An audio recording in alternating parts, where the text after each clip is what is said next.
হচ্ছিল আপনি সাধারণ মানুষের গণতান্ত্রিক অধিকার নিয়ে বারবার কথা বলছেন। সম্প্রতি কলকাতা হাইকোর্ট ওবিসি রাজ্যের যে ওবিসি সংরক্ষণের যে লিস্ট সেটাকে তাদের স্টে অর্ডার করেছে, ইন্টারিম অর্ডার।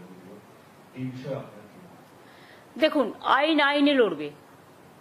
আইনের কথা আমি যেহেতু এখনো ইন্টারিম অর্ডারে আছে, ফাইনাল জাজমেন্ট হয়নি। ফাইনাল জাজমেন্ট হলে I cannot criticize the judge, but I can criticize the judgment. ঠিক আছে, এটা কিন্তু ফাইনাল অর্ডার নয়। ওনারা কিছু সাজেশন দিয়েছেন, ওনারা কিছু অর্ডার দিয়েছেন। সেই অর্ডারটা কালকে আমরা পেয়েছি, কাল রাতে। ওটা নিয়ে স্টাডি করছেন লিগাল টিমের লোকেরা, এবং কেসটা অলরেডি সুপ্রিম কোর্টের কাছে আমরা 3 মাস টাইম নিয়েছিলাম। এবং আমরা যদি দেখি আইনত কোনটা আমাদের শুট করছে, সুপ্রিম কোর্টের 3 মাস টাইম মোতাবেক আমরা কিন্তু কাজটা করেছিলাম। এবং কাজটা গভর্নমেন্ট করেনি, কাজটা করেছে ওবিসি কর্পোরেশন। এবং সেখানে একজন x senior justice of Calcutta high court সেখানে আছেন। আমরা হাইকোর্টের রুলস মেনেই সবটা করেছিলাম। কিন্তু প্রতিদিন নতুন নতুন প্রশ্ন আসতেই পারে। আর আপনারা তো জানেন, সিপিএম আর বিজেপি কখনোই চায় না যে ওবিসি রিজার্ভেশন পাস হোক। এটা তো গরিব লোকেদের জন্য, এটা তো ইকোনমিক ব্যাকওয়ার্ড ক্লাস, যারা সোশ্যালি ব্যাকওয়ার্ড, যারা ইকোনমিক্যালি ব্যাকওয়ার্ড। শিডিউল কাস্ট ভাই বোনদের জন্য রিজার্ভেশন আছে, আমরা চাই থাকুক। ট্রাইবেলদের জন্য রিজার্ভেশন আছে, আমরা চাই থাকুক। যারা এখানে 33% লোক বাস করে, আমরা তো করিনি, দেশভাগের সময় থেকেই আছেন, তাদের অধিকার আমরা কি করে কাটব? তাদের সম্পত্তি কাটতে হবে, তাদের চাকরি কাটতে হবে, তাদের শিক্ষা কাটতে হবে। তাদের আপনারা মানুষ হতে দেবেন না, মানুষের মতো মানুষ হিসেবে গড়ে তুলবেন না। তাও যেটা করেছিল তাতেও আপনাদের বলেছিলাম, তার মধ্যে 60 কাস্ট ছিল নন মুসলিমস। মুসলিম দেখলে আপনাদের গায়ে জ্বালা করে, সেটা আমি জানি। তা নেতাজি সুভাষচন্দ্র বোসের রাইট হ্যান্ড কে ছিলেন? শাহনওয়াজ খান। আপনারা বলতে আমায় বাধ্য করছেন।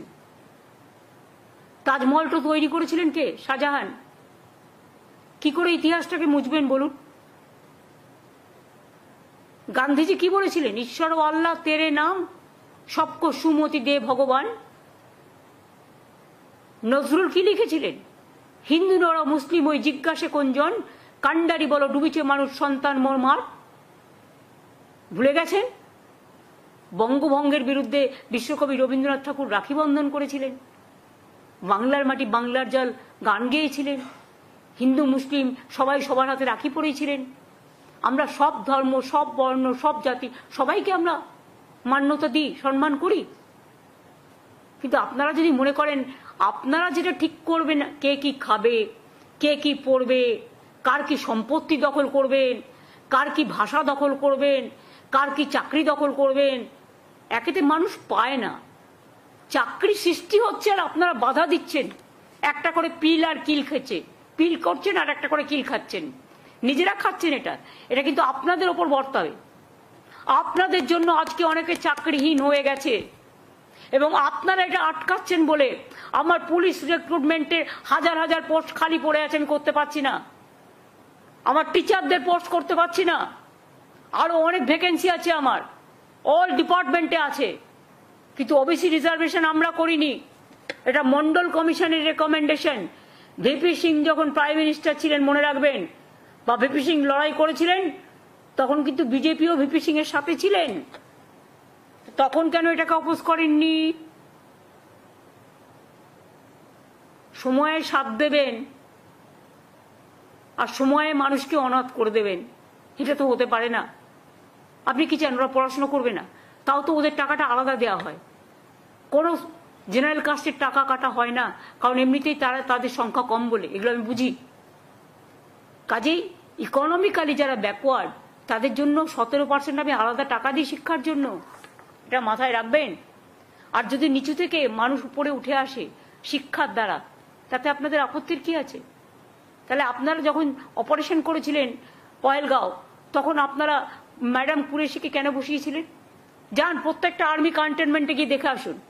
আমি নিজে দেখেছি এয়ারপোর্টে, ইউনাইটেড নেশনসের পিস কিপিং ফোর্সে ইন্ডিয়ান আর্মিরা যাচ্ছে কাজ করতে, পাঞ্জাবিরা গ্রন্থ সাহেব মাথায় করে নিয়ে যাচ্ছেন। মনে রাখবেন, সব জায়গায় কিন্তু সব ধর্ম পালন করতে দেয়। এটা ওদের বৈশিষ্ট্যতা, এটা ওদের বিচিত্রতা।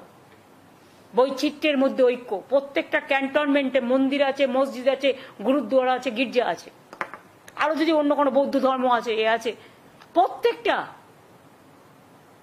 আজকে বেলুড় মঠ, যারা সবচেয়ে বেশি হিন্দু ধর্মের, রামকৃষ্ণ পরমহংসদেব, সারদা মা থেকে শুরু করে একেবারে স্বামী বিবেকানন্দ থেকে শুরু করে যাদের ধর্মে আমরা বিশ্বাসী, সেখানেই যদি দরগা থাকতে পারে, রাজনীতিটা কোথায় করছেন? গাছ তো যে কোনো কারো বাড়িতে পুঁততে পারে, পবিত্রতার সাথে পুতুন।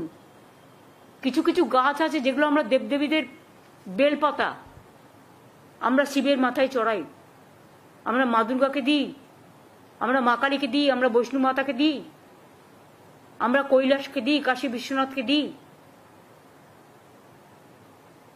আম পাতা, লক্ষ্মীর ঘটে মেয়েরা আম পাতা বসায় বৃহস্পতিবার।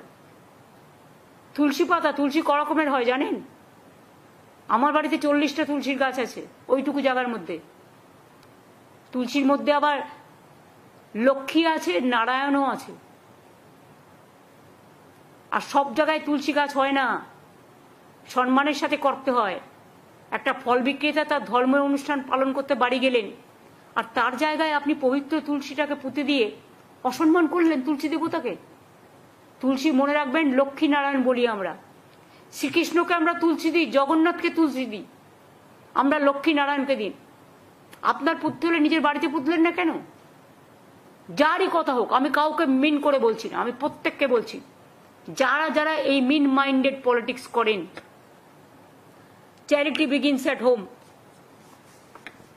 আয়নায় নিজের মুখ দেখুন, তারপরে অন্যের মুখ দেখবেন। এগুলো অন্যায়, দেবতাদের অসম্মান করা। সব ধর্মের লোকেদের সব ধর্ম পালন করার অধিকার আছে। আজকে দুর্গাপুজোয় ছুটি হয়, অনেকেই বাড়ি যান, দেশে যান, তাই বলে আমি তার বাড়িটা দখল করে নিতে পারি? কি শেখাচ্ছেন? কি রেখে যাচ্ছেন? যা ইচ্ছা বলছেন, যা ইচ্ছে করছেন।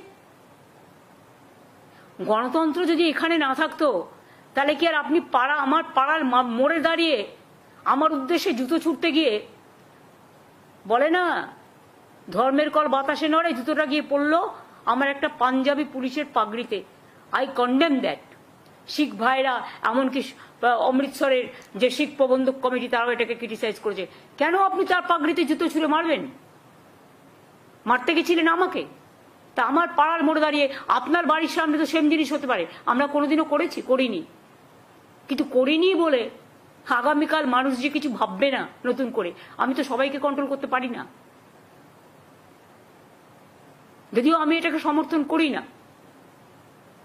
তাহলে পিএম এর বাড়ি যে কোনো দিন আমরা ঘেরাও করতে পারি, কিন্তু আমরা তো করি না, কারণ আমরা মনে করি চেয়ারের একটা সম্মান থাকা উচিত। হয়ে গেছে, এবার আমার অন্য কাজ আছে। Thank you.